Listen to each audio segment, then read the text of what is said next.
খুব সহজেই বানিয়ে ফেলতে পারো এই ডিমের পরোটা। এটা যদি একবার বানিয়ে নাও এর সাথে কিন্তু আর কোনো রকম তরকারি করার ঝামেলাই থাকবে না।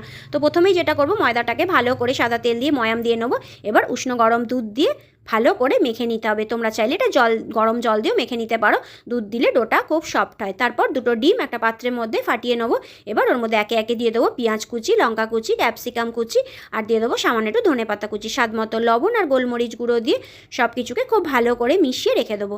এবার যে ময়দাটা মেখে রেখেছিলাম সেখান থেকে লেচি কেটে নিয়ে যেভাবে আমরা পরোটা বানাই সেইভাবে বেলে নিয়ে ননস্টিক তাওয়ার মধ্যে দিয়ে এপিট ওপিট খুব ভালো করে প্রথমে রুটির মতো সেঁকে নিতে হবে।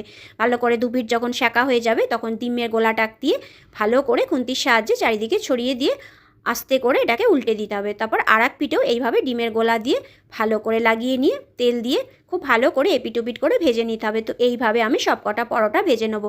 আর এই পরোটা যদি একবার বানিয়ে নাও এর সাথে কিন্তু আর কোনো রকম তরকারি করা ঝামেলাই থাকবে না। বাচ্চাদের টিফিন থেকে শুরু করে যে কোনো সময় কিন্তু ঝটপট এটা বানিয়ে নিতে পারো।